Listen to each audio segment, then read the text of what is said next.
So I have the honor of chairing our next and last panel, titled Textual Practices, Media and Reception. So just a quick note to the panelists to pay attention to the chat box, because I'll let them know when they have 3 minutes or 1 minute left in the chat box. Our first paper is titled Arabic Prayer or Persian or Both, Abū Ḥanīfa's View and Its Legal Reception. It will be presented by Suheil. Suheil holds a PhD from Harvard University in Arabic and Islamic Studies and an MA in Religious Studies from Boston University. Suheil serves as a faculty associate in Quranic Studies at Hartford Seminary in Connecticut, US, in Connecticut. He conducts research in Islamic theology, fiqh, and Quran and Hadith studies. He's also a translator of Arabic poetry into English. Dr. Lahir has asked me to let you know that because he suffered a stroke last year, he has difficulty speaking and he speaks slowly. So he has kindly recorded his talk and he'll play it back at a faster speed to give us a semblance of normalcy. So thank you, Dr. Lahir. Thank you, Ali. Can I share my screen? Rawad should be, yeah. Okay, got it.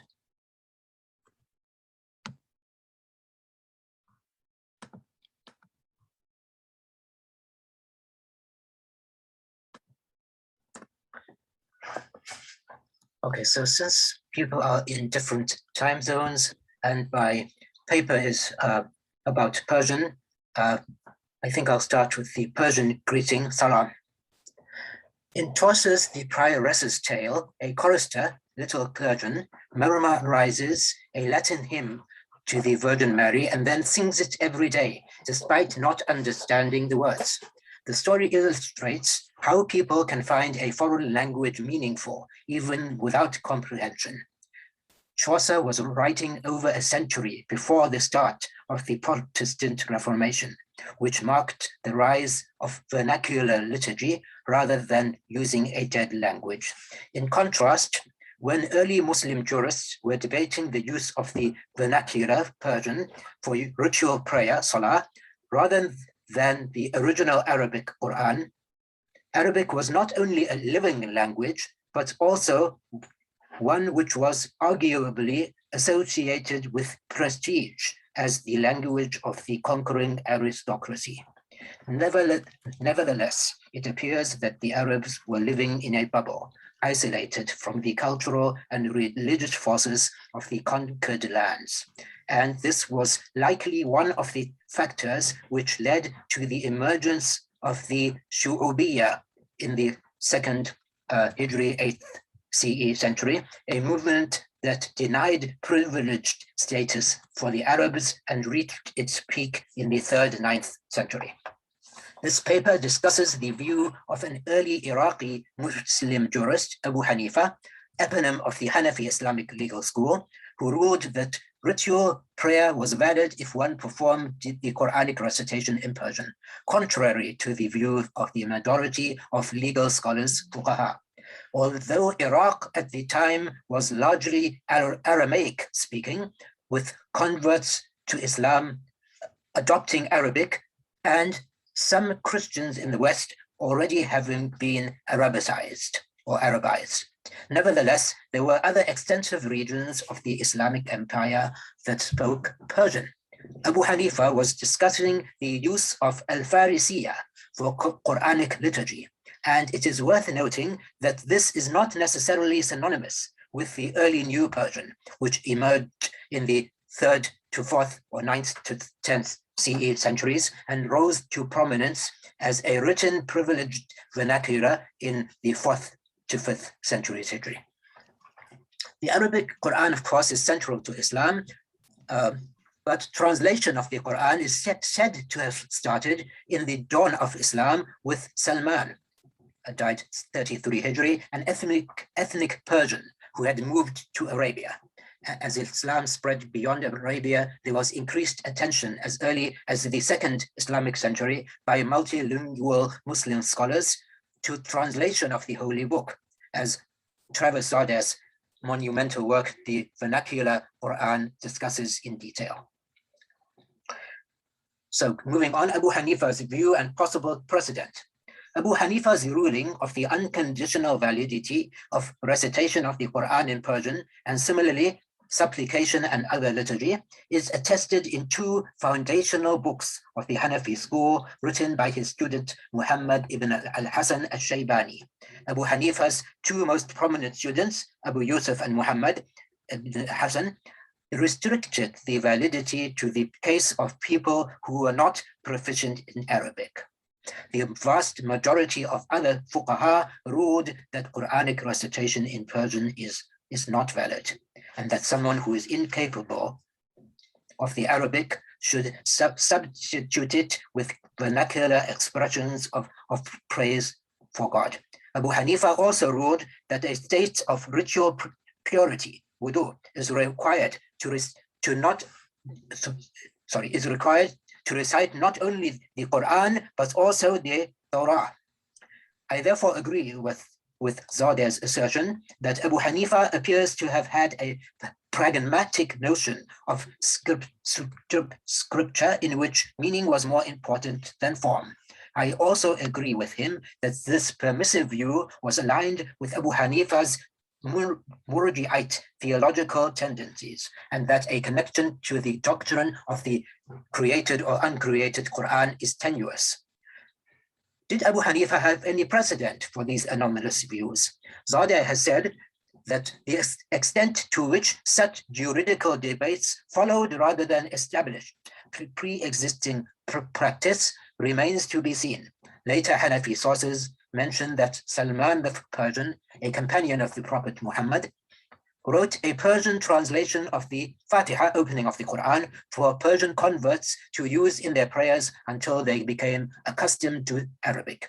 However, the story lacks earlier attestation and may reflect a desire on the part of later Hanafis to vindicate Abū Ḥanīfa's view. A Persian chronicle written in 332 Hijri states that the Muslim general Qutayba ibn Muslim, died 96 Hijri, gathered the inhabitants of Bukhara for the Friday prayer, and that they recited the Quran in Persian therein. Once again, the incident is documented centuries after its purported occurrence. We must consider the possibility that the story plays into stereotypical depictions of non-Arabs. While it is entirely possible that such things were indeed happening, nevertheless, there is nothing to suggest that the practice was prompted by a Muslim jurist's ruling, nor that it was retroactively approved by the jurists. Zadeh comments that the incident shows that Arabs were content to allow converts to use Persian. I would add the caveat that toleration does not imply approval, that there was no active attempt to stop the practice, assuming it actually happened, can be easily explained by the libertarian attitude that jurists often displayed.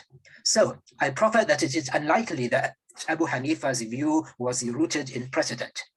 This is important to point out because I will proceed to argue that the practice of Persian Quranic liturgy was a hypothetical thought experiment, which Abū Ḥanīfa did not actually advocate for in practice. Some later Hanafi sources mention that Abū Ḥanīfa later recanted his view and aligned himself with the view of his two students.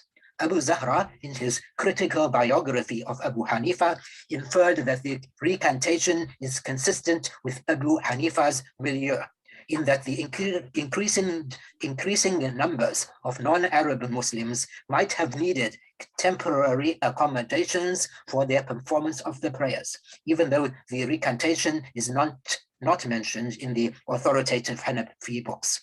Zadeh has similarly opined that this represents an intermediary stage in development of ritual activity designed to ease the process of conversion by not overburdening them with the full range of obligations. I argue that this is an inadequate explanation based on a number of pieces of evidence which I now present. One, if we assume that Abū Ḥanīfa wished to facilitate prayer for converts by temporarily allowing them to recite in Persian, then this begs the question of why this permission should not apply to subsequent converts. There is a paucity of information about Arabization of Persia and so on, but it appears that the process was gradual. The process of conversion to Islam was also gradual over many generations. We could assume, as Zadeh has suggested, that Abū Ḥanīfa did not recant his view.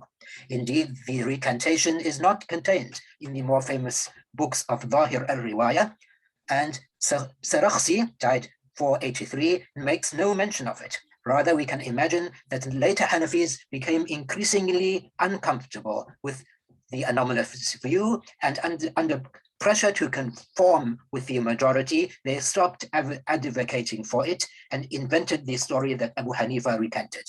I argue that this is unlikely. The later Hanafis did not need to fabricate a report that Abū Ḥanīfa recanted. There are a number of issues on which they have given preference to Abu Yusuf's or Muhammad ibn al-Hasan's view over Abū Ḥanīfa's.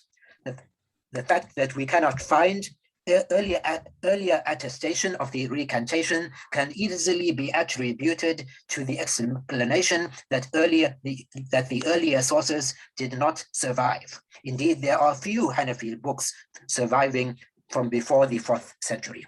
Moreover, the Hanafis have a long history of holding views that are in conflict with the majority, and yet they continue to implement and advocate for many of those views without feeling the need to conform with the majority, even though they were sometimes attacked and ridiculed. 2. The prominent Hanafi jurist Marghinani, died 593, author of the renowned Hanafi manual Al-Hidayah, mentions that the inherited tradition of Islam, al-Sunnah al-Mutawaritha, is to recite in Arabic, which implies that recitation in Persian was never normative. Well, one might postulate that the practice had been accepted in earlier centuries, but that it had died out well before Marghinani's time under the influence of changing conceptions of the boundaries of scripture, leading Marghinani to assume that it had never been allowed. But this is unlikely because there are earlier indications that Persian recitation of Quran did not have a palpable presence in the Muslim community. 3. A couple of centuries earlier, we find the renowned Mu'tazilite exegete, a couple of decades earlier, Zamakhshari, died 538, arguing in favor of Abū Ḥanīfa's view in his polemic treatise.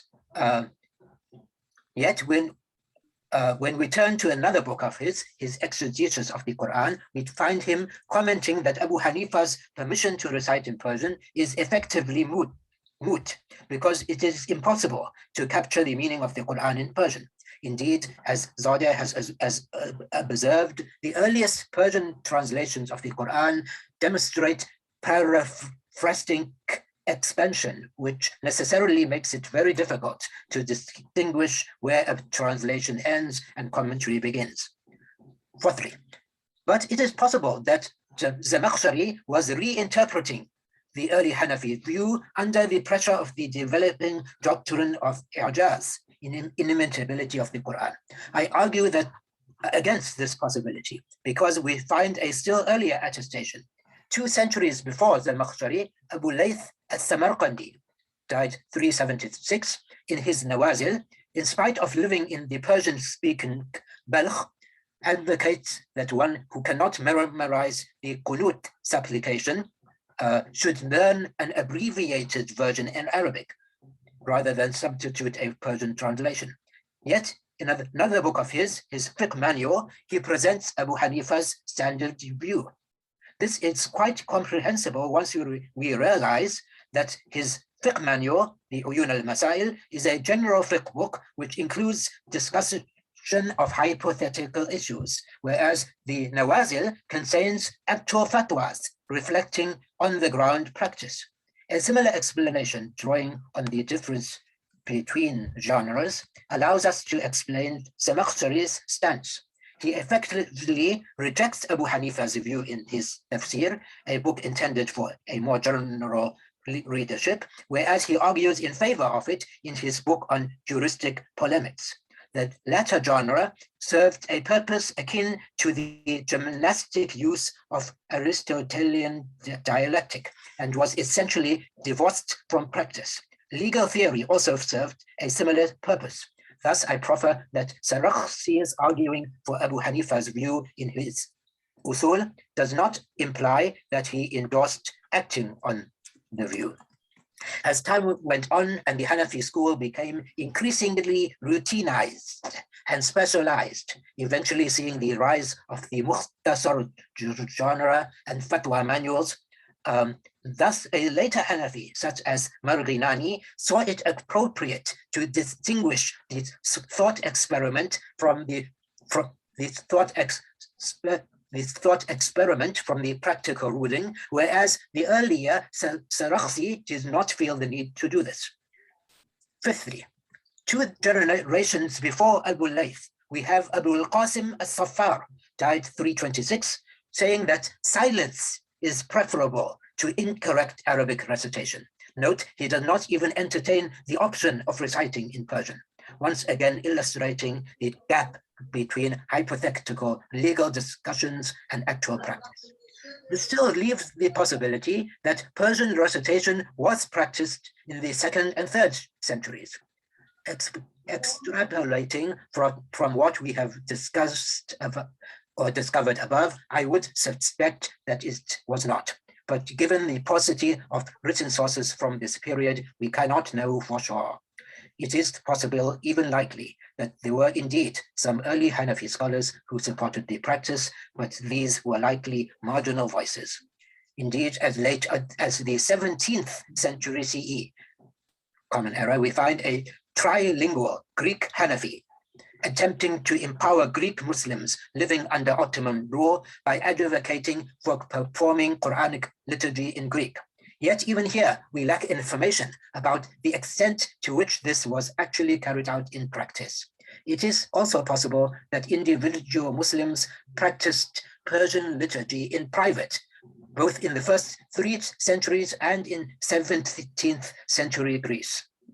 In particular, at the height of the Shu'ubiyya controversy, 2nd to 3rd centuries Hijris, one would have expected such a view to be popular and to be publicly expressed. The lack of such attestation means that it probably did not happen. In light of my analysis, I think I am justified in concluding that the liturgical use of Persian Quran was not normative, and that most Muslim converts in Iraq, Persia, and Transoxania were multilingual, albeit in a very limited sense. Abū Ḥanīfa actually required recitation of only 1 Quranic verse for validity of the prayer, and this was probably easily done by most non-Arabs. I feel that there is compelling evidence to conclude that Abū Ḥanīfa's permissive view was merely a thought experiment or hypothetical, intended as a pedagogical exercise to interrogate the boundaries of a legal issue. Most converts were probably happy and proud to recite even their own imperfect approximations to the Arabic Quran, similar to Chaucer's Little Clergyman. One issue remains to be discussed: the use of Persian for non-Arabic parts of the ritual prayer. Regardless of the authenticity of Abū Ḥanīfa's recantation of his view about Persian Quran liturgy, the dominant Hanafi view is that he retained his views about the validity of Persian supplications in Salah. Yet the Hanafi school appears to be the most restrictive school regarding the permissibility of that. How can this be? We might venture that Abū Ḥanīfa's view here also was a hypothetical, but there is another relevant factor. There are a number of hadiths on linguistic chauvinism, arguing for the superiority of the Arabic or Persian. These hadiths have generally been regarded as spurious by Muslim hadith scholars. According to Ibn al-Jawzi's Isnad analysis, these hadiths were probably fabricated and put into circulation in the 2nd Hijri century, which correlates well with the rise of the Shu'ubiyya movement. Due to the division of labor which was prevalent in Muslim scholarship, most jurists were not experts in hadith sciences. Thus, we find Waliji, died 540, concluding from such spurious hadiths that God did not like non-Arabic, and that therefore supplication in Arabic is more likely to be answered by God. It was probably a combined result of this vestige of Shu'ubiyya and the hypothetical practical dichotomy and the acknowledgement of the primacy of Arabic as the language of the Quran that led the view of permissibility of non-Arabic supplication dua to be deprecated in the Hanafi school, as opposed to the other, at least the other 3 Sunni schools. And so it happened that the legal school, whose founder appeared to be the most open to non-Arabic liturgy, ironically ended up holding the most restrictive view on non-Arabic dua supplication. Thank you.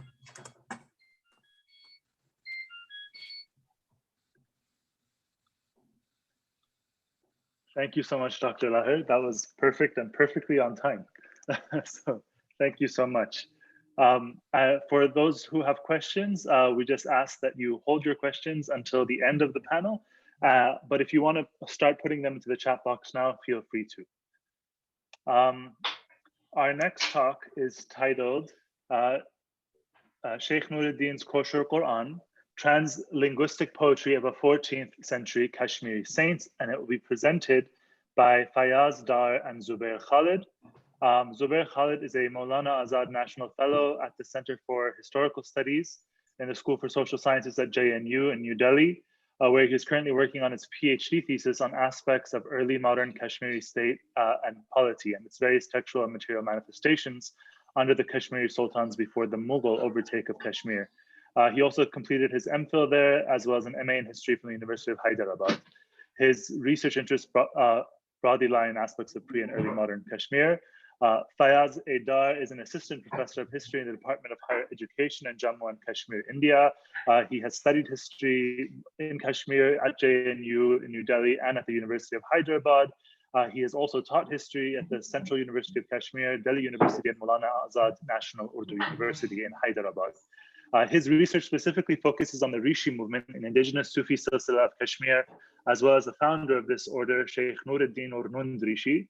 His PhD was on the theme of exploring the Sufi and Rishi milieu of medieval Kashmir with interactions in the social and political realms and beyond. And he plans to teach a full-fledged course on this movement and to bring out a definitive biography of Nund Rishi, the patron saint of Kashmir. So please.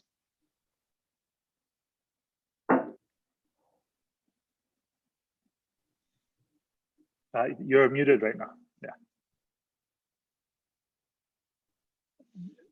You're still muted. Sorry. The mute button. Yeah. Thank you. Oh, you're. Is it audible now? Yes. Yes. Perfect. Okay.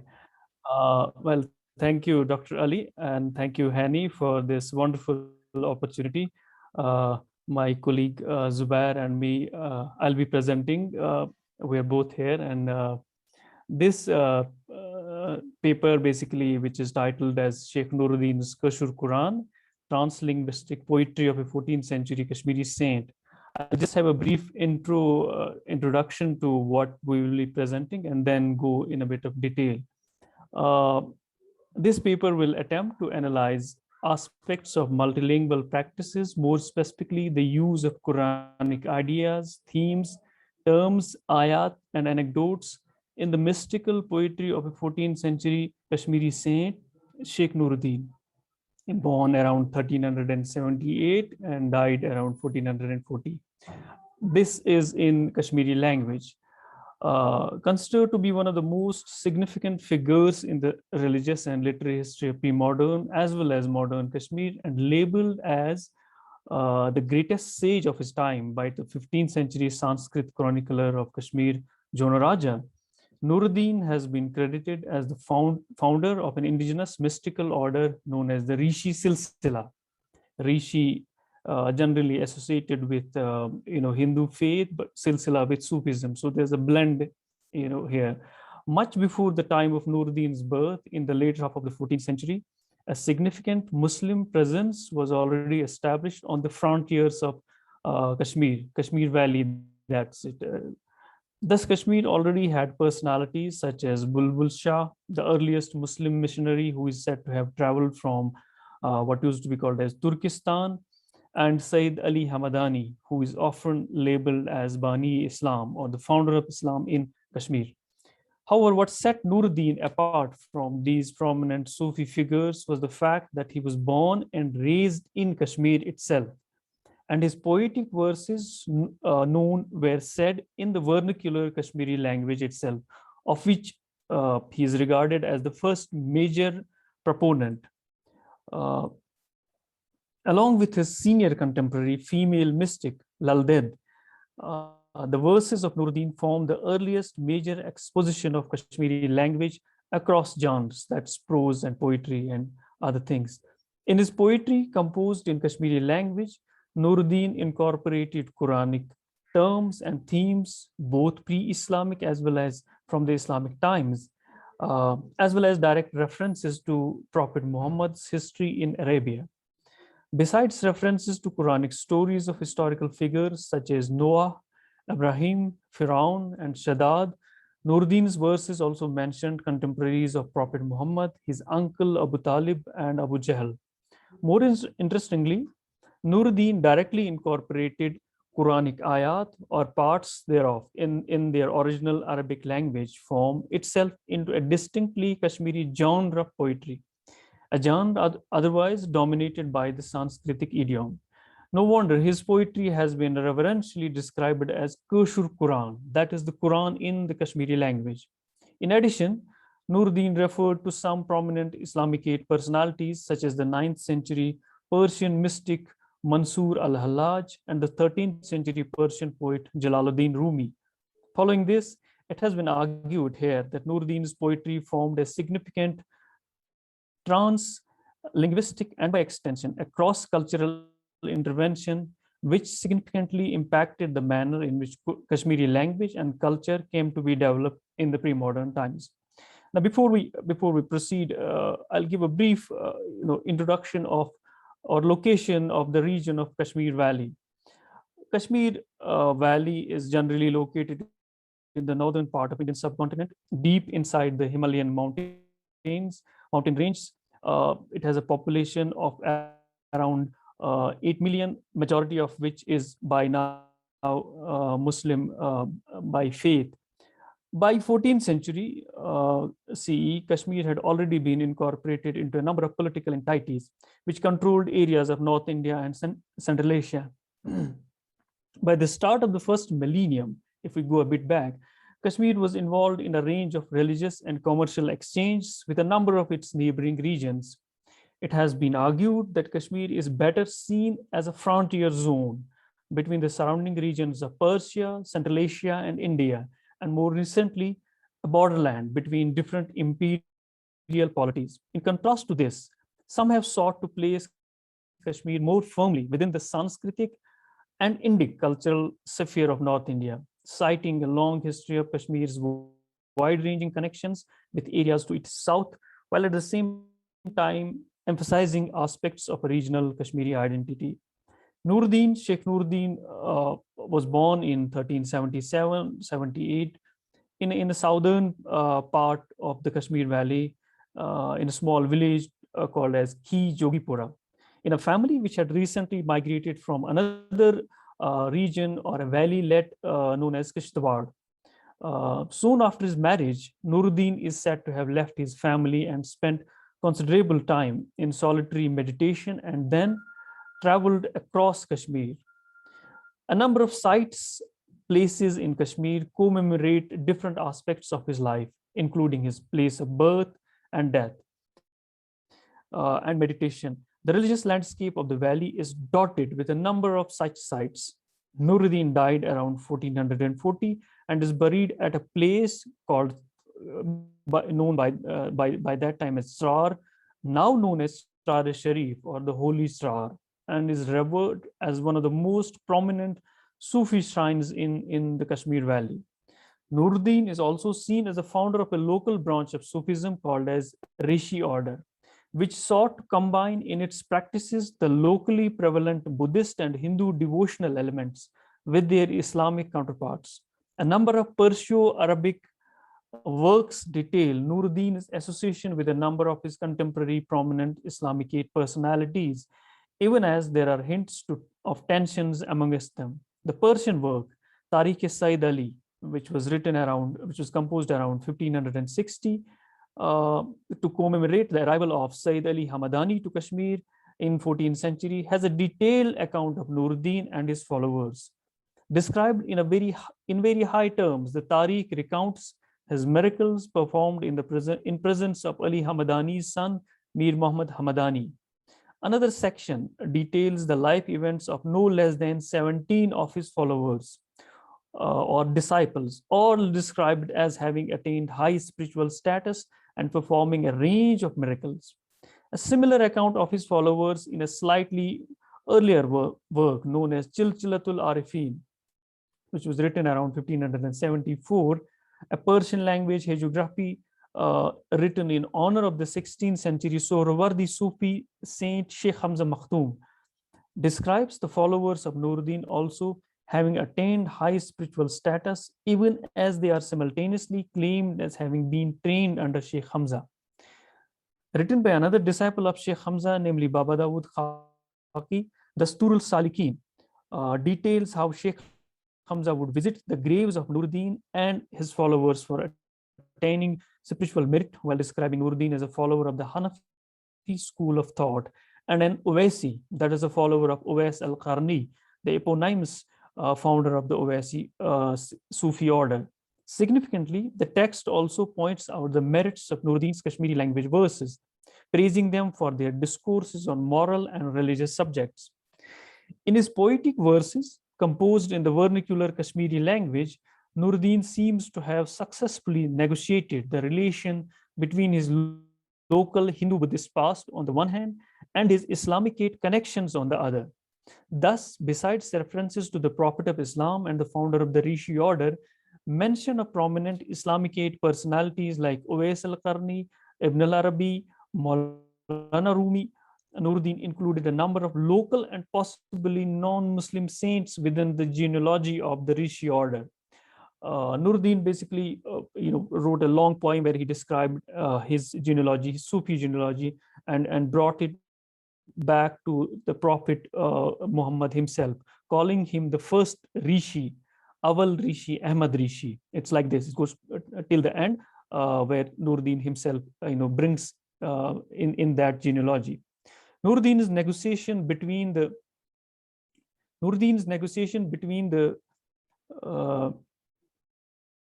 local and the global are also reflected in the manner of his epithets. While on the one hand he is revered as Sheikhul Alam in the Kashmiri among the Kashmiri Muslim populace, literally would mean Sheikh of the world. On the other hand, he is also remembered as Alamdar-e Kashmir, that is the standard bearer of Kashmir. The same is also reflected in modern historiography. One strand highlights his role in consolidating the Kashmiri identity in general and sees him as one of the founding fathers of the idea of Kashmiriyat, a sort of secular ethno-national identity.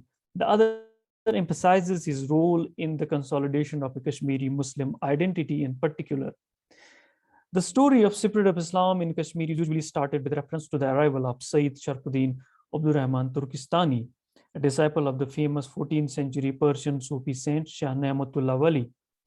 He is credited with converting to Islam Rinjan Shah, the first Muslim ruler of Kashmir, whose successor Shahmir came to establish the Shahmiri dynasty of Muslim sultans, which ruled Kashmir for more than 2 centuries before it passed under the Mughals. Also known as Bulbul Shah, Turkistani is believed to have arrived in Kashmir in the first decade of the 14th century during the reign of Suhadeva, the last ruler of the Hindu Lohara dynasty. As the story of his travel to Kashmir indicates, medieval Kashmir was well connected to the outside world, both north and south, via a network of routes, most of which were already well established by the end of the first millennium. The presence of Perso-Arabic words in the Sanskrit works of Kashmir in the pre-Sultanate era is one of the many evidences that can be cited for a linguistic interaction between Sanskritic and Persian before 13th century.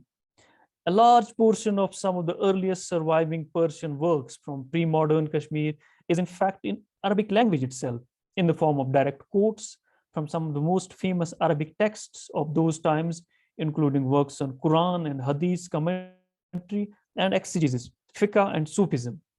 However, a Quranic manuscript from Kashmir dated to 1234 CE points to the fact that Kashmir was already a part of actively participated in much larger and older pattern of circulation of languages and texts in the pre-modern Islamicate world. This becomes especially interesting since the history of Islam and languages like Arabic and Persian in Kashmir is usually started with the establishment of the Muslim ruling dynasty of Kashmir, the Shamiris, that is the beginning of 14th century, while as we get this Quranic manuscript from Kashmir itself, written by a person from Kashmir, well in the 13th century. The Shamiris were often linked to the patronage they offered to the range of personalities coming into Kashmir from the Islamicate world and helping them establish institutions for the spread of Islam and its language of articulation. One of the most influential modern academic works on Nuruddin and the Rishi order is by a Kashmiri historian, Professor Muhammad Ishaq Khan, titled Kashmir's Transition to Islam, the Role of Muslim Rishis, 15th to 18th century. Khan critiqued the previously held Orientalist assumptions, crediting Central Asian Sufi immigrants for the spread of Islam in Kashmir. Instead, Khan argued that it was Nuruddin and his Rishi order that played a role far more crucial than the Central Asian Sufis, who were crippled by the linguistic barrier in Kashmir, linguistic barrier in Kashmir could ever play. Khan argued that Nuruddin's role in the spread of Islam was far deeper and wider, as he had effectively recast the already well-known Hindu idiom and vocabulary as carriers of Islamic values and contents. In a more recent work, Islam Translated, Literature, Conversion, and the Arabic Cosmopolis of South and Southeast Asia, Ronit Ricci talks about the relationship between translation and religious conversion, highlighting the key role played by translations in the process of Islamization in the regions of South and Southeast Asia in this regard. More recently, Aisha Irani's work, The Muhammad Avatara, Salvation History, Translation and the Making of Bengali Islam, seeks to highlight how the articulation of Islam in a regional vernacular language actually helped localize Islam in the Indic culture.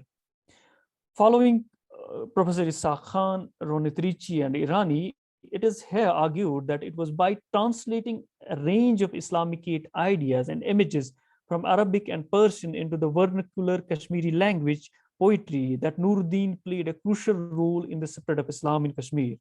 This included translating not just Arabic and Persian vocabulary into vernacular Kashmiri language, but also a retelling of Quranic and other Islamicate ideas and practices in terms of their locally prevalent counterparts in the vernacular Kashmiri language.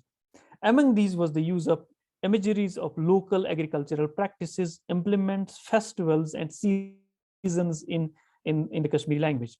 In one of his poems, Nuruddin extensively invoked imagery of agricultural practices to demonstrate the importance of some of the fundamental Islamic practices and rituals.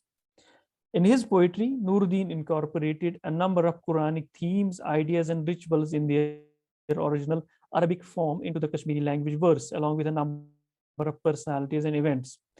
These included Arabic terms which point to certain themes such as religious obligations, references to discourses on this life and hereafter, and moral discourses, all discussed with reference to Quranic events and ideas retained in their Arabic form. These include a mention of 5 fundamental obligations known as the 5 pillars of the Muslim faith, including namaz, roza, zakat, and hajj.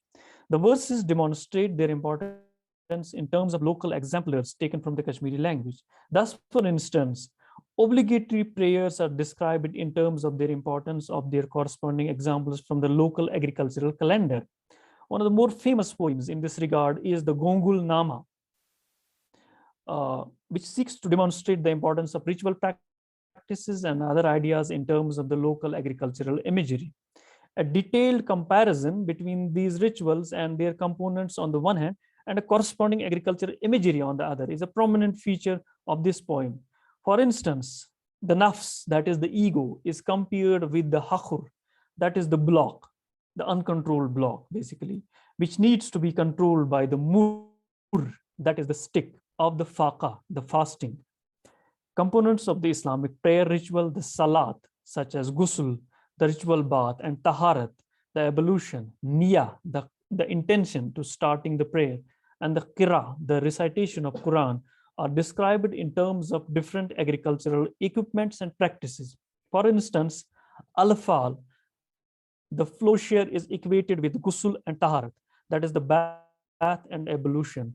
The iput, that is the yoke, is equated with the niyah, while as one, that is the tilling or turning up the soil, is termed as the qiraat, that is the recitation. Similarly, the ritual practice of bending in a prayer or for the ruku is equated with bending for plucking the harm, that is the weed, out of the field. The practice of zikr, the remembrance after the prayers, is equated with the hul, the green with jahar, full bloom. Nuruddin directly incorporated a number of Quranic verses or ayat into his poems, which in some cases form the main structure around which the poem revolves. These include verses such as Kullu nafsin za'iqatul maut, Aina man tawallu summa wajhala, Alif Lam Mim, Kul huwallahu ahad, among others. A number of contemporary events, personalities, and ideas are described in terms of what Nuruddin sees their Quranic equivalents. For instance, in his critique to the social hierarchies prevalent in Kashmir, Nuruddin refers to the Quranic idea of descent of all humans from Adam, while as the story of Quraysh features in the discourses on matters of fate. Similarly, Nuruddin labels what he describes as fake dervishes in terms of Quranic personalities such as Shaddad and Firaun. Besides direct Quranic themes, Nuruddin also uses some Islamic personalities as ideas and events in his verses. These personalities like Mansur al-Hallaj and Jalaluddin Rumi are held as exemplars of dedication to ideas and such as devotion to Quran and divine love. It goes without saying that this linguistic interplay during Nuruddin's time and afterwards paved way in familiarizing the Islamic cosmos into the Buddhist Hindu environment of Kashmir Valley and furthered a process of gradual conversion of the local populace to the Muslim faith. The ensuing social and religious change and the consequent manifestations had and continues to have bearing on the lives of the Kashmiri populace in modern and contemporary times. Thank you so much. Thank you so much. Again, perfect timing also. So thank you again for everyone. If you have questions, please, we will wait until the panel is over and you can put them in the chat box. Our next and final talk in this panel is titled Shaping the Language of Love, the Afterlife of Nizami Khosrow Shirin in Persianate India, and will be presented by Aqsa Ijaz. Aqsa Ijaz is a PhD candidate at the Institute of Islamic Studies at McGill. She's a singer, translator, writer, book reviewer, and a literary scholar whose work has been published in Dawn, in World Literature Today, Marginalia Review of Books, the Express Tribune, and the Herald. At McGill, her research focuses on the Persianate romance tradition in pre-modern North India and engages primarily the reception of classical Persian romances in Urdu and Punjabi.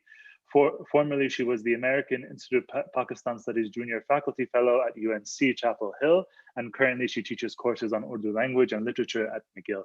Aqsa, please. Thank you, Ali. Do I have the host? Can I share my screen? Yes, I believe so. Rawad. Yes, you have the capacity, yes. Okay, and I'm audible, is that correct?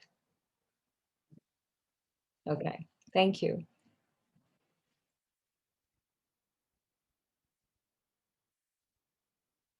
It can be argued that all works of art are dialogic insofar they invite interpretation and elicit a response from their audiences. However, not all works of art are open, as the Italian semiotician Umberto Eco proposes in his essay, The Poetics of the Open Work. Eco has a very specific definition of an open work of art. He situates his understanding of the open work in the context of aesthetic theory, in which he addresses the concepts of openness and completeness. These two terms refer to the standard understanding of a work of art, which we see as the end product of the author's effort to rearrange the sequence of communicative effects in such a way that each individual addressee can refashion the original composition devised by the author. The addressee then is bound to enter into an interplay of stimulus and response, which depends on his unique capacity for sensitive reception of the piece. To quote Eco, in this sense, the author presents a finished product with an intention that this particular composition should be appreciated and received in the same form as he devised it.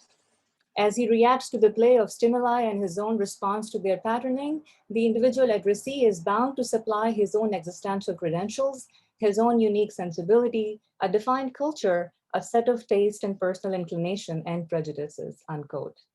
In other words, Eco suggests that a work of art gains its aesthetic validity precisely in proportion to the number of different perspectives from which it can be viewed and understood. In this paper, I argued that Nizami's Khusro Shirin is one such open text that is deeply invested in the greater interplay of concepts, meanings, worldviews, and attitudes that produce the effects of indeterminacy and several kinds of ambiguity. I cannot seem to. Several kinds of ambiguity to which the later Hindustani retellings respond to. In arguing this, I emphasize that Nizami's use of ambiguity goes beyond the standard understanding of the term iham, which enables the reader to encounter the lexical and syntactical ambiguity and think about the near and distant meaning of the same verses or the double meaning through homonyms of a decisive word in a poetic unit. Instead, in Khusro Shirin, Nizami's ambiguity plays with the effect of the undecidability of meaning, multiple possibilities, free play of desire and its projection, and more importantly, interruption. Unlike his other masnavis, be it Makhsanul Asrar or Haft Pekar, which is perhaps a better comparison insofar it deals with the shaping of the royal subjecthood in its encounter with erotic desire, Khusro Shirin is a text in movement. I argue that its intentional poetics of openness elicited the interpretive cooperation of several generations of North Indian readers, listeners, who responded to it in ways that transcended any single mode of articulation and allowed the readers to tell the story from the interrupted, left open perspectives and broken surfaces of the poem. As seen in the following verses, Nizami says less and seeks his readers to project more. His addict of saying less and leaving the space for more on part of the interlocutor and reader goes beyond the short space of these few verses. His characters keep us wondering about their choices. The narrator keeps the reader suspended in his internal struggle of a Muslim poet telling a pagan tale, the motives of the characters and the implicit questions that the narrative seems to pose at the reader as the plot unfolds.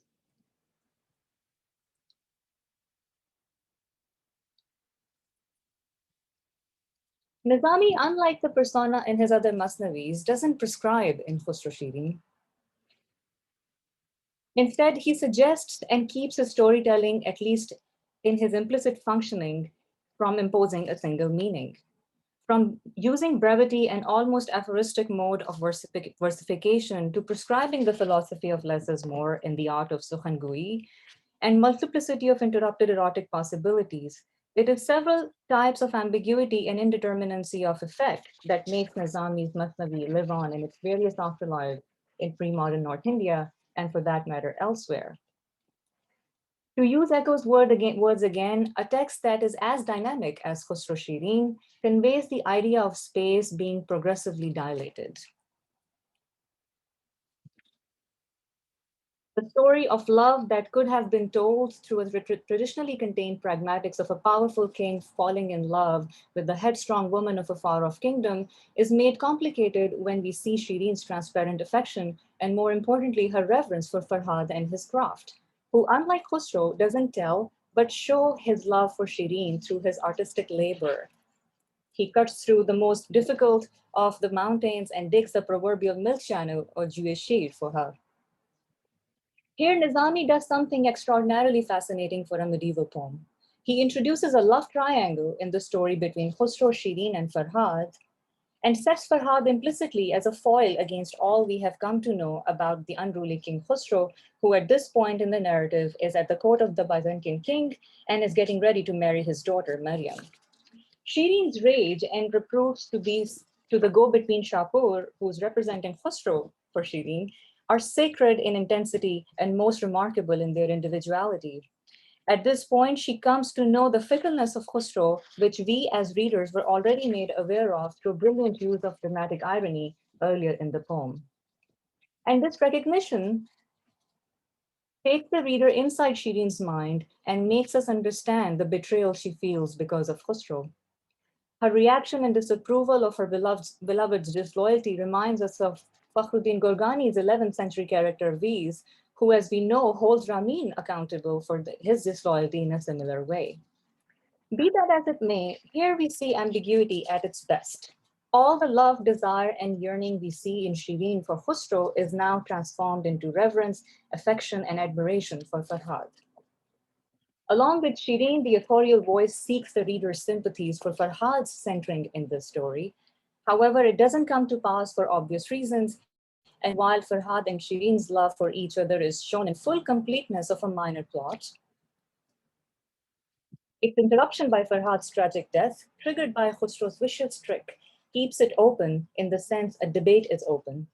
The choice provided to Shireen and to the readers between the two models of heroism in Khusro and Farhad deliberately opened the Masnavi to the free response of the later addressees. Seen from the multiple ways in which North Indian readers retold Nizami's Masnavi, the interrupted story of Farhad with several kinds of ambiguity surrounding it seems to have triggered performances of the text that showed a full range of emotional and imaginative resources of its various readers. While it's important to highlight the points of ambiguity, indetermination, and silences in Nizami's Masnavi to establish that he employs certain poetics of openness that is intended beyond the contained space of his Masnavi, I believe the more important question for me is what this textual strategy is doing to the larger cultural politics of storytelling and sense-making in the later periods. Why did Nizami have to create Farhad's character and an inconsequential love story within the larger framework of Adab in which his Masnavi is written? Why is the interrupted story of Farhad and Shireen in the larger narrative of a courtly Masnavi doing for its North Indian readers who are retelling it in the vernacular settings of Urdu and Punjabi, literate and non-literate cultures in the 18th and 19th centuries? For this next section of my paper, I argue that the story of Farhad and Shireen in Nizami's text is deliberately interrupted, not only because the Masnavi was intended for the moral transformation of the royal subject, but also because of the poem's investment in the multiplicity of perspectives through which the experience of love and desire can be observed. I suggest that one of the major uses of ambiguity in Khusro Shireen that fires up the imagination of various vernacular readers in North India is akin to what in the 20th century came to be known as the Zeigarnik effect. The later readers of the Masnavi for several generations remembered what was interrupted and kept open in Nizami's text. And the tension that this interruption brings out in the larger cultural appropriation of this story throughout the Islamic world, especially in its vernacular configuration, is what makes Nizami's use of ambiguity a bit more than mere sukhanbazi or play at speech that we see more fully developed in the lightness of Amir Khusro's retelling of Nizami's poem in 1298.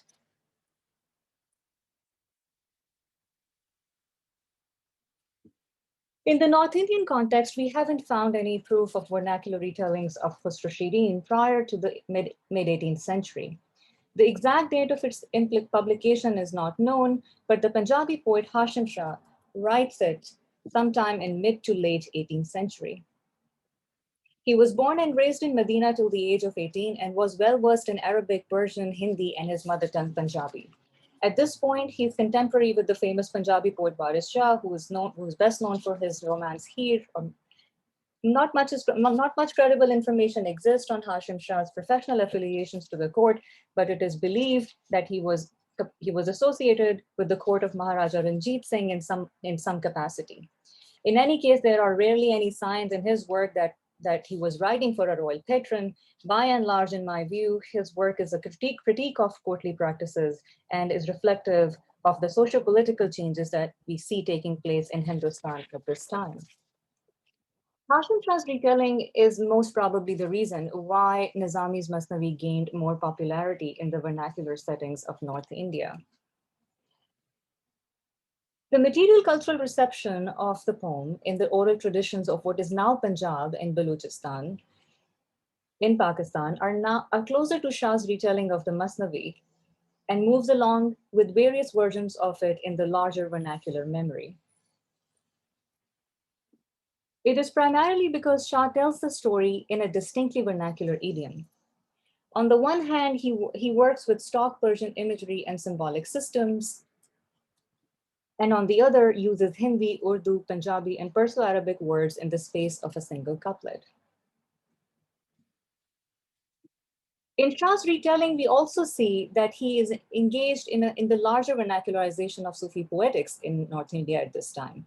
Many of the love stories, which could have been read as secular romances in their courtly avatars, are now retold as Sufi allegories of one kind or the other, or another. However, at this point, I should add that Hashim Shah, unlike his Persian predecessors, is actually rewriting the story rather than merely retelling it. For here, we see that he picks up on Nizami's ambiguity of interruption and tells the story from Farhad's perspective and completely obliterates the memory of Khusro. Shah's Masnavi is probably the reason why none of the vernacular readers or listener know the actual story between Khusro and Shireen, and whatever remnants exist in the cultural memory of this story are from Shah's retelling. First of all, Shah titles his Masnavi Shireen Farhad or Qissa Shireen Farhad, making it obvious to his readers how he tells the love story, which by this time must have been well known to the North Indian readers, not only because of Nizami, but also because of the Indian retelling of Amir Khusro and later on Abdullah Hatifi. Shah also makes it obvious by using the narrative protocols of Persian Masnavi, especially imitating in a shortened form Nizami's long and elegant prefatory chapters.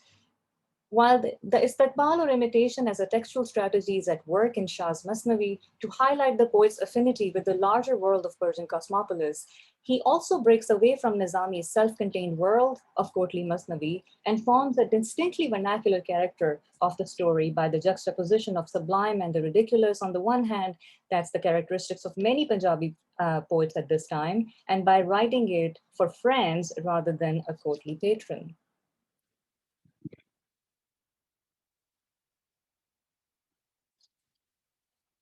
Another important thing that we see in Shah's distinctly vernacular take on this famous love story is his reworking of Shireen's character.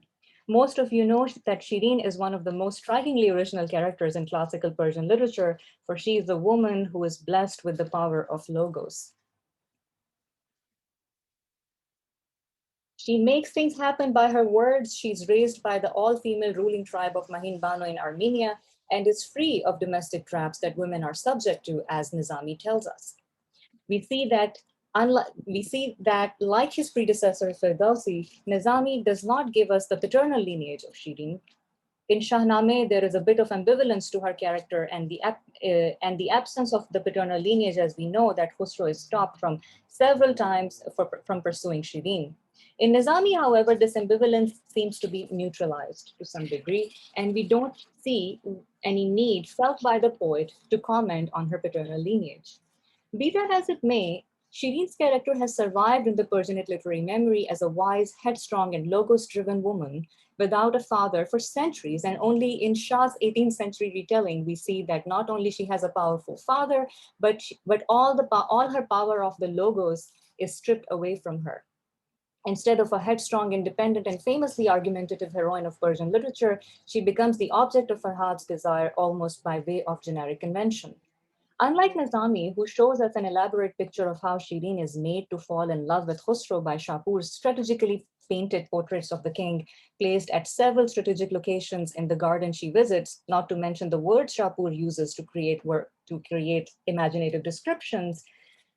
Compared to Waris Shah's Heer, who is famous for standing up against the hypocrisies of the clergy in the name of her love for Ranja, Shah Shireen in the local Punjabi context is nothing like her. Instead, the qualities that Nizami associates with Shireen are given to Farhad in Shah's Masnavi, imprinting the old character with new inscriptions and anxieties. While the love story becomes a Sufi allegory, a journey between Ishq-e Majazi and Ishq-e Haqiqi, and love becomes a transgressive force that binds the courtly and non-courtly characters in Shah's retelling, we see that his rewriting of Shireen's character, which is largely shown through the voice of authorial persona, creates another kind of openness, which a 19th century Gujarati poet, Muhammad Bija, writing in Punjabi, takes up in his Baramah Shireen and uses it to tell the story, this time in the first-person narrative voice of Shireen herself, focusing on the internal dynamics of a woman in love. From falling in love and her feeling being described in a highly symbolic imagery of Basant and spring season that one only finds in the Hindavi Kalam of Amir Khusro prior to the Punjabi poets, Gujarati's poem ends in her longing for Farhad, in which the poet also shares his longing with Shireen. This poem requires in its own right a kind of analysis, and I'm more than happy to speak about it in the question answer session.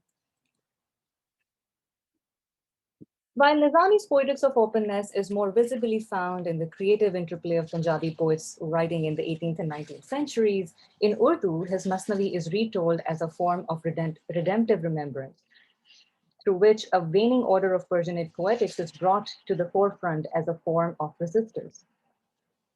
As I have argued elsewhere vis-a-vis Pandit Dayashankar Naseem's Masnavi Gulzar-e-Naseem, Urdu Masnavis in North India written at this point in the 19th century are very much written against a certain kind of aesthetic valuation.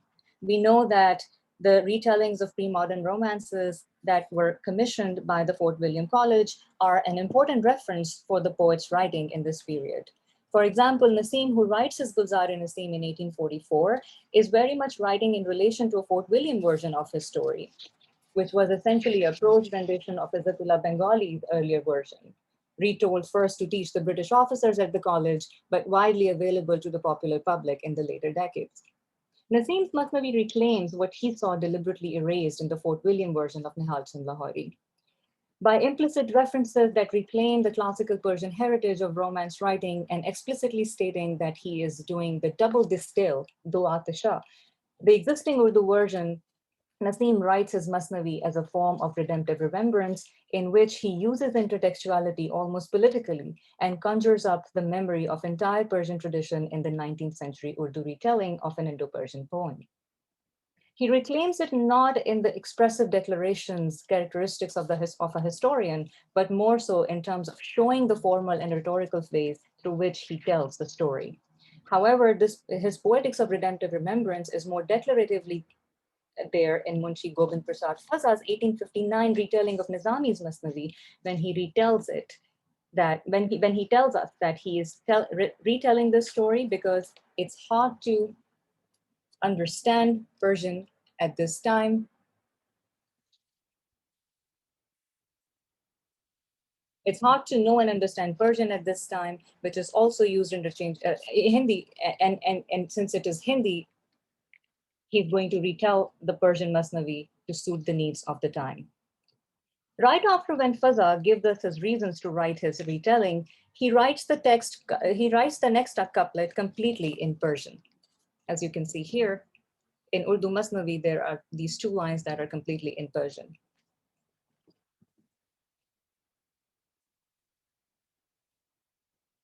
He writes in Persian as if to emphasize what he is trying to do in his Masnavi. He is not only rekindling the memory of a famous classical Persian love poem, but also the language and its literary sensibility that at this point in the 19th century is felt to be endangered.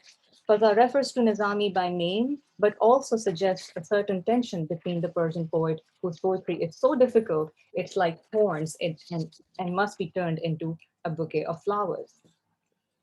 Most of Faza's Masnavi is written in order to preserve Nizami's Masnavi in Urdu and cure the collective forgetfulness. Unlike the Punjabi poets, who are not only retelling but rewriting the plot and its characters through responding to various forms of ambiguity in Nizami's text, Fayaz's Masnavi is arguably written within the larger agenda of preserving the memory of the Persian poem in Urdu. Here, the story moves closer to Nizami's plot, but the chapters are significantly shorter, with characters almost flat than round, deeply intertextual with implicit references, and almost entirely without the Nizamian wordplay, psychological insight, and extended metaphors. In other words, it is a recounting of the essential episodes of the original plot line, so that at least the story is transmitted to the contemporary and future readers, even if they can't read or appreciate the poetics of the original Persian. Here, the story is not between Shirin and Farhad, although the subsequent Urdu renditions of the romance do adopt the Shirin-Farhad perspective to retell the story. Fayaz's Masnavi is closer to our modern understanding of the term translation, through which he makes available Nizami's Masnavi in Urdu for those who can't or won't read Persian.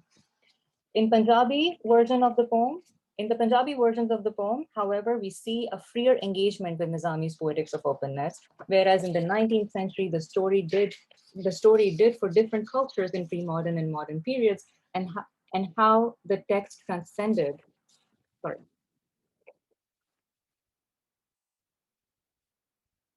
Urdu versions of Faza is more targeted retelling of Nizami's poem, which, as I argue, is aimed at the redemptive remembrance for the poem's contemporary and future readers. Much has been learned from the insightful work of scholars who have read Nizami's poem with various brilliant analytical perspectives. However, in my view, all of these analytical perspectives have engaged either in historicist or formalist mode of interpretations and have missed the most important dimensions of the poem history, that is its readers, whose in-depth study allows us a more closer contact with the way the poem was read by its pre-modern readers, who are arguably the formative energy of its history. I argued that Nizami's Khusro Shirin employs a distinct mode of storytelling, which is not like the high symbolic mode of his Laili-o Majnoon, as Prashant Keshafmurthy's recent work on the Masnavi has demonstrated. Nor it is the allegorical, anagogical, and didactic mode of his Masnavis like Haft Bekar or Mahsanul Asrar. Instead, he employs the poetics of openness and plays with ambiguity and indeterminacy at several levels that, in the long narrative tradition of the story's North Indian retellings, become the animating force for its readers' continuously fired up imagination on the subject of love and erotic desire. All that is to say that reading Nizami's poem as one member of a larger narrative tradition that its pre-modern readers understood it to be, we get a more coherent picture of what the story did for different cultures in pre-modern and modern periods, and how the text transcended all of its individual manifestations to do the cultural work of forming the distinct vernacular identities in North India and elsewhere in the Islamic world.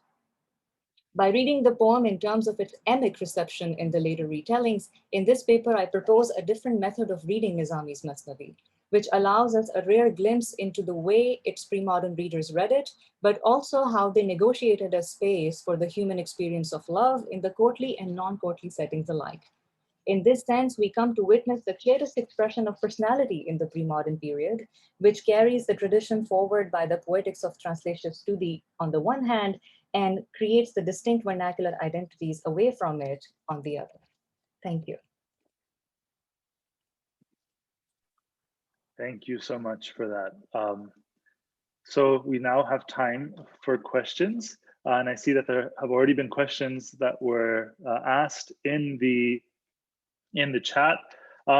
Maybe to get us started, and since I see that there are answers that are in the chat, maybe I'd like to ask each of you a question.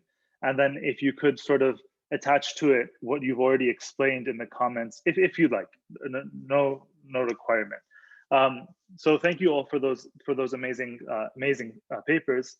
Dr. Lahar, for you first, my question is whether or not you think that this theoretic possibility, so thinking about the Hanafi school with its reputation as being the most tolerant of, or the most open, or the easiest in the sense of the madahib, and the fact that, you know, despite modern preconceptions, I mean, most Persian speakers historically have been Hanafi, just like most Muslims probably historically have been Hanafi.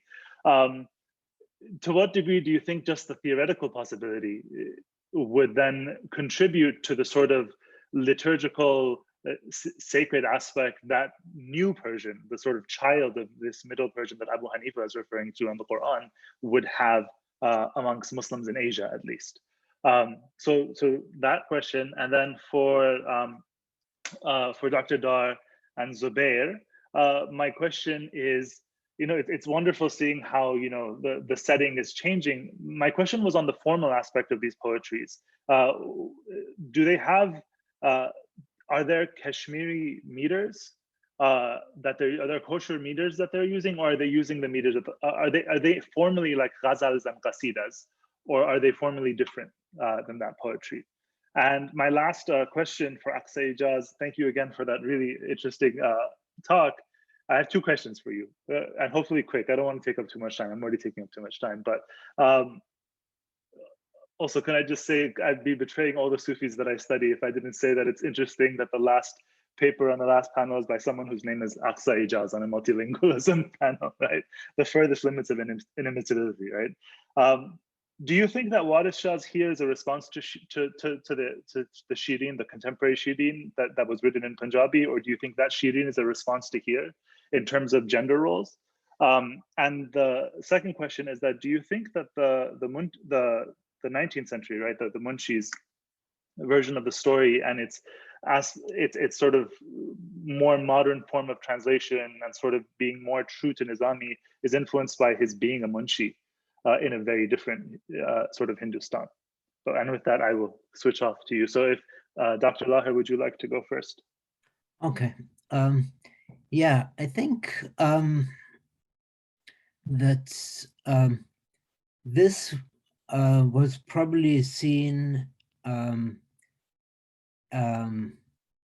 by some Persian speakers as a type of honor or prestige. There was actually a debate among the Hanafis as to whether this view of Abū Ḥanīfa is restricted to Persian, or is it general for all non-Arabic languages? A consensus seems to have emerged, or near consensus, that it applies similarly to all non-Arabic languages. But I believe there were some Hanafis, I think Al-Baradda'i was one of them, who argued that it is only Persian, and that Persian has a special rank among languages, second only to Arabic. So does that answer your question? Thank you. Yes, thank you so much. Dr. Dar?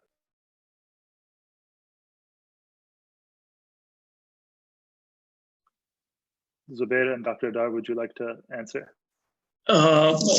Yeah, I think Dr. Ali, what you are referring to, that is there a specific genre of poetry that Sheikh Nuruddin was utilizing. In fact, he is that the question? Which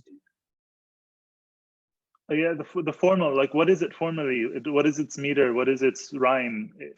Is it related to ghazal and qasida? Or okay. is it It is an, I mean, the Sheikh Nuruddin basically is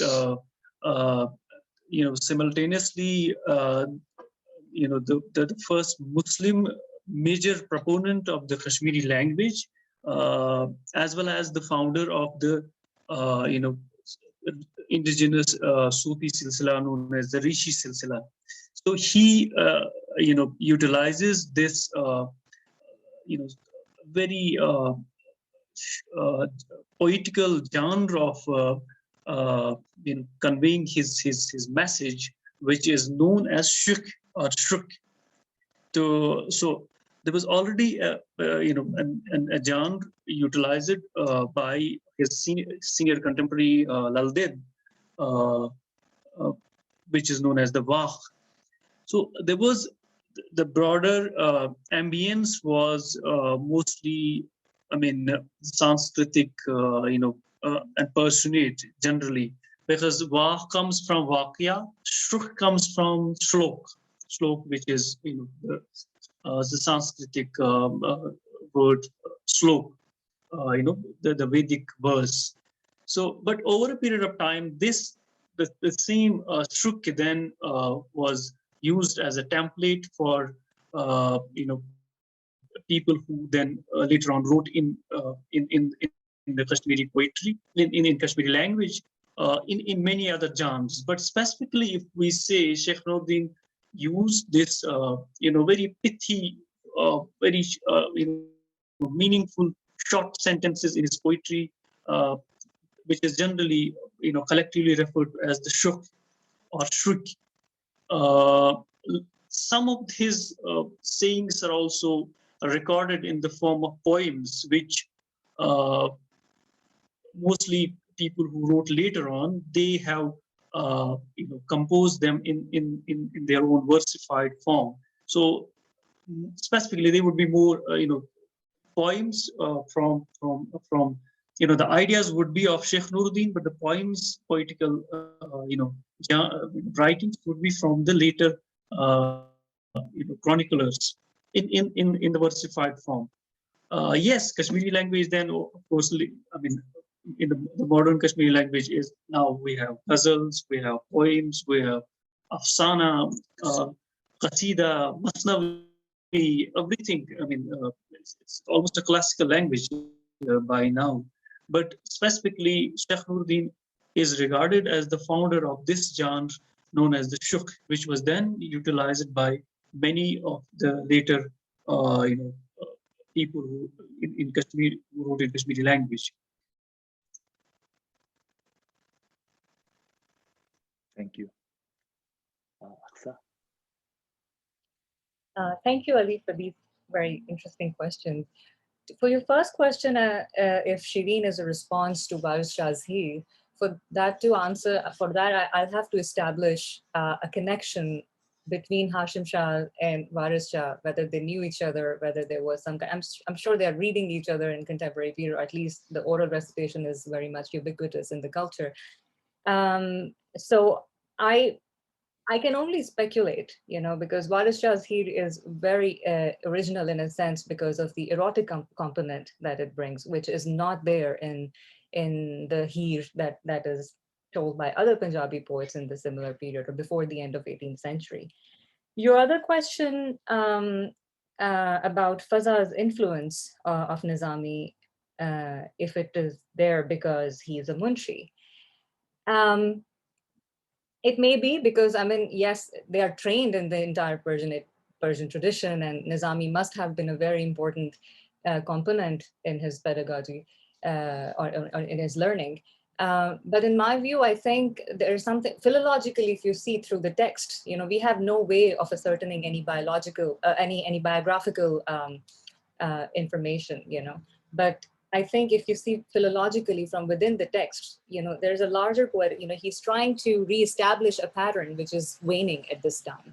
The centrality of poetry is being replaced by more prosaic renderings of the classical Persian stories. I mean, if you see Avril Powell's work and even Pasha Muhammad Khan's work, they tell you that something is happening in the texts at in this period, which is challenging how people belonged before the advent of colonialism in India, and how they are asked to belong or feel in this period. So I hope that answers your question. It does, thank you. Let's open it up to other questions. So if you want to just jump in or raise your hands. Hamza Arif, if you feel like your question was fully answered, if you don't, you can come in too, because I think you had a second question.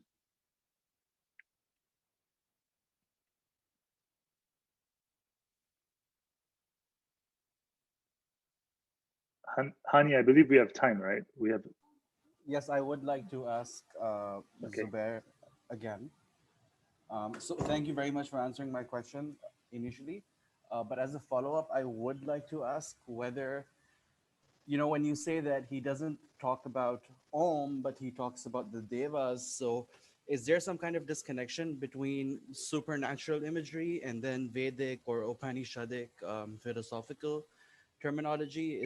Does he make this difference in what you've come across when you've been working on him?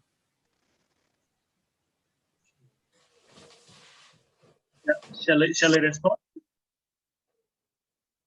Yes, please. Yeah, I think there is a reference to some of the Hindu Buddhist cosmic figures.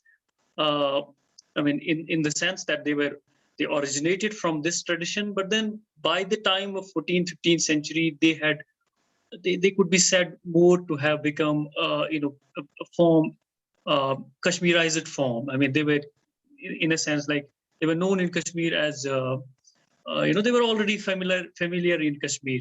So suppose the word Deva, Sheikhul Alam uses this word, for God, but then at the same time adds the attributes of a lot of what we know Allah to this to this one word in his long poems. Similarly, there are other this supernatural imagery which is used, but I think that the more it gets personalized, the more Persian these words come in, the more Islamicate and Islamic cosmology this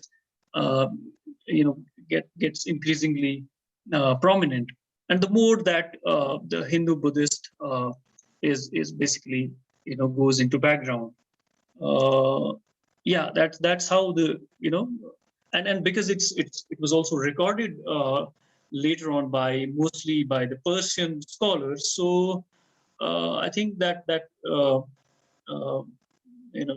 Sanskritic and this Upanishadic cosmology also kind of went into was not much used later on.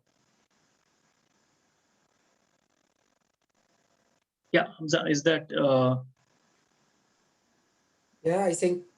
Yes, Yeah, I think now the time is up, as Ali also warned us, and we are really, really grateful for all the speakers, Professor Suheil and Zubair, Khalid, and his colleague, and also Aqsa, and it was a brilliant, more than brilliant final session for the whole conference. And we are grateful also for Ali for taking this mission for us. And apparently he took advantage of being a share of the session. So also he enriched the discussion. We are happy with that. I think.